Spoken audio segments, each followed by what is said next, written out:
কৃত্ৰিম বানত জুৰুলা মহানগৰবাসী বাহনৰ ওপৰত বাগৰিল প্ৰকাণ্ড গছ কৃত্ৰিম বানপানীত ৰাজপথতে বিকল এম্বুলেন্স সেৱা কৃত্ৰিম বানে যেন লগ্নেৰা হৈছে গুৱাহাটী মহানগৰবাসী এজাক বৰষুণ দিলে আলুই আঠানি হয় মহানগৰবাসীৰ মঙলবাৰৰ নিশাৰ পৰা হোৱা নেৰানেপেৰা বৰষুণৰ ফলত কৃত্ৰিম বানত একাকাৰ হৈ পৰিছে মূল ৰাজপথৰ লগতে পদপথ নিশা হোৱা নেৰানেপেৰা বৰষুণৰ ফলত জলমগ্ন হৈ পৰিছে মহানগৰীৰ বিভিন্ন প্ৰান্ত বুধবাৰে পুৱা হঠাৎ সলনি হৈ পৰে গুৱাহাটী মহানগৰীৰ পৰিৱেশ গুৱাহাটীৰ মালিগাঁও মাছখোৱা তেতেলিয়া আমবাৰী লেম road VIP road Hatgaon Lachit নগৰ চান্দমাৰী অনিল নগৰ নবীন নগৰ কাহিলীপাৰা ৰুক্মিণীগাঁও হাতীগাঁও বেলতলা জুৰিৰপাৰ আৰু জালুকবাৰীৰ পদুমবাৰীত ৩৭ নং ৰাষ্ট্ৰীয় ঘাইপথত এই পৰ্যন্ত কৃত্ৰিম বানত উপচি পৰিছে কৃত্ৰিম বানৰ বাবে দুৰ্দশাত ভুগিবলগীয়া হৈছে স্কুলীয়া ছাত্ৰ ছাত্ৰী আৰু কৰ্মস্থলীলৈ ওলাই যোৱা লোকসকল কৃত্ৰিম বানৰ মাজতেই নৱগ্ৰহ শ্মশানত উভালি পৰে প্ৰকাণ্ড গছ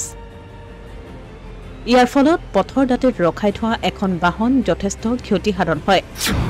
কেৱল ইমানেই নহয় অঞ্চলটোত নিশাৰে পৰা বিচ্ছিন্ন হৈ আছে বিদ্যুৎ সেৱা উভালি পৰিছে কেইবাটাও বিদ্যুতৰ খুঁটা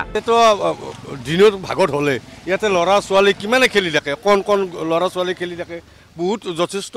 হাম হ'ল ভগৱানে এইটোৱে হেৰি কৰিছে ৰাতি যে হৈছে আৰু ইয়াতে গাড়ী ৰখাটো প্ৰায় আমি হাকে দিওঁ আমাৰ ইয়াতে শ্মশানত গাড়ীবিলাক আহে সেইকাৰণে প্ৰায় হাকে দিওঁ কিন্তু কথা আমাৰ নুশুনে না এতিয়া দেখিছেনে এইবিলাক কেনেকুৱা অৱস্থা হৈ গ'ল গাড়ীখনৰ দিনৰ ভাগত প্ৰায় মানুহকে কৈ দিওঁ আৰু বোলে ইয়াত গাড়ী নৰখাব গাছ গছনি আছে এই গাছ গছনি কাম কৰোঁতে হিয়াৰবিলাক কাটা গৈছে কোন মুহূৰ্তত বাগৰি পৰে সেইবিলাক হেৰি নহয় সেইকাৰণে কথাবিলাক কম কিন্তু কোনেও নুশুনে যে এইবিলাক কথা সেইকাৰণে আমি ক'বলৈ বৰ টান আৰু এতিয়া ৰাতিপুৱা আহি দেখিছোঁ যে গাড়ীখনৰ এই অৱস্থা কিন্তু এটা কথা এনেকুৱা মেইন ৰাস্তাত মানে অহা যোৱা ৰাস্তাত গাড়ী থোৱাটো উচিত নহয় তেওঁৰো ভুল হৈছে সেইটো হয়নে গতিকে সকলোৱে সজাগ হ'ব কাৰণ কোন মুহূৰ্তত গাড়ী পৰে কোনো এই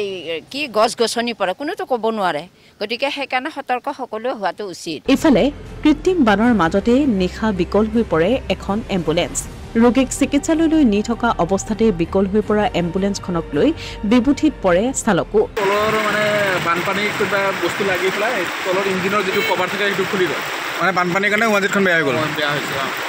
আচ্ছা এয়া গুৱাহাটীৰ অৱস্থা আৰু বানপানীৰ পেচেণ্ট আছিল নেকি পেচেণ্ট আছে এতিয়াও পেচেণ্ট আছে আমি তেজপুৰৰ পৰা আহিছে এনেদৰে এতিয়া এজাক বৰষুণ দিলেই ব্যাহত হৈ পৰে মহানগৰীৰ সাধাৰণ জীৱন যাত্ৰা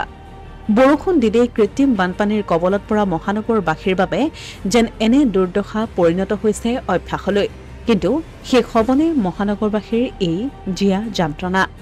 এই প্ৰশ্নৰ উত্তৰ নাই কাৰোৰে হাতত অসমীয়া প্ৰতিদিন ডিজিটেল ডেস্ক